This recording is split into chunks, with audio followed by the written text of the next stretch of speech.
Hi everyone, welcome back to my channel. I hope you all will be fine and going well.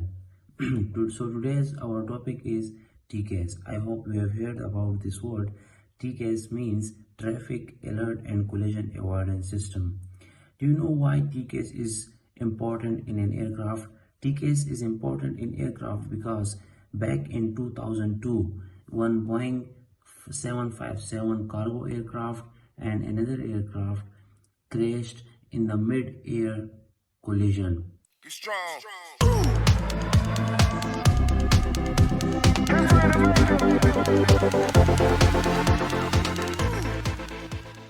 So, TCAS is an airborne traffic alert and collision avoidance advisory system which operates without support from the ATC ground stations. TCAS detects the presence of nearby intruder aircraft equipped with transponders that reply to air traffic control radar beacon systems.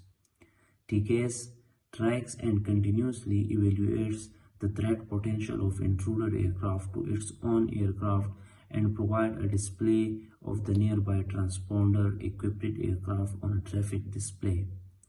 During threat situations, TCAS provides traffic advisory alert and vertical maneuvering resolution advisors to assist the flight crew in avoiding mid-air collisions. TCAS provides proximity warning only to assist the pilot in the visual acquisitions of intruder aircraft. It is intended for use by smaller computer and general aviation aircraft. And there are three types of TCAS: TCAS I, TCAS II, and TCAS III. There are different modes in all these TCAS, and generally TCAS uses two modes, mode C or mode S. In TCAS I, there is only TA on aircraft. Do you know what is TA? TA is traffic advisory. In second TCAS II, there is TA plus VRA. As you know, TA is traffic advisory and VRA is vertical resolution advisory. In TCAS III, we have all the three options, that is TA, VRA, HRA. TA is traffic advisory, VRA is vertical resolution advisory, HRA is horizontal resolution advisory. And another factor here it comes, which is known as TTC, TCAS Coordination.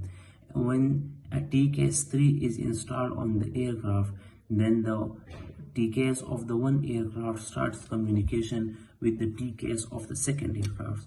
So they communicate with each other with respect to with the help of ATC transponders. These ATC transponders of both the aircraft communicate with each other and try to resolve their problem. They get up to a solution and then they display their solution on TCAS to the pilot to take this action or to perform this action. And that is, if two flights are coming in front of each other, then both the TCAS ATC transponders communicate with each other and take a decision. Here the decision it comes is the one aircraft has to climb up and the other has to go down. So in this is the perfect way to avoid a collision in the mid-air. For example, if both the aircrafts comes like this in front of each other, then they will collide and everything will be destroyed in the air. And if they both communicate with each other, their ATC transponders, then they will show a message to their pilot to either climb up or go down or goes down from the above aircraft. Now if we talk about the range of TCAS, there are three different ranges of TCAS. The range of TCAS is about 30 nautical miles in forward direction, and the other two are above and below switches. The first one switch, that is the above switch, In the above switch, the range is 7,000 feet above and 2,700 feet below. And in the below switch, or you can also say the below mode. In the below mode, the range is 2,700 feet above and 7,000 feet below. And with normal N is selected on the display range, that is 2,700 feet above and below the aircraft. That is the normal range. Now let me show you that how this comes into action, that how from surveillance to an action, this all communication of ATC, this comes into action. This is so simple. First of all, we take the surveillance data, then we track it and track that. Then the tracking divides into two subparts. The one is the target aircraft and the one is on aircraft. The one you have your own aircraft and the target aircraft is the aircraft next to you. Then the data further divides and it comes to the traffic advisory TA section. Then they calculate the range of the test and the altitude test. It means it calculates the range and the altitude of the aircraft. Then the data further goes below to the threat detection, that is RA, or we can say, or it's RA TCAS or TCAS code. Then there is the selected data is sensed here and strengthen the selection, and then it further, after this all process, it comes to the advisory enunciation, and this advisory enunciation is made right after air-to-air or ground-to-air communication of ATC transponder. After all this circle is completed, then the result or the output, or we can say the command that the ATC that the ATC or that the ATC gives to the TCAS, and the TCAS displays it to the pilot for the command to do this action. This is the procedure how it works.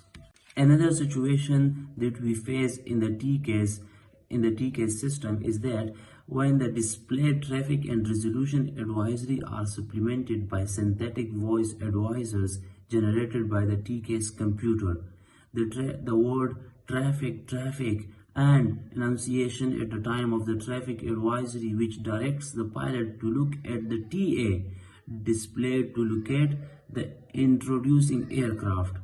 If the encounter does not resolve itself, a resolution advisory is announced. For example, climb, and climb. At this point, the pilot adjusts the air or maintain the vertical rate of the aircraft to keep the VSI needle out of the red segment, and this is very necessary. In other case, the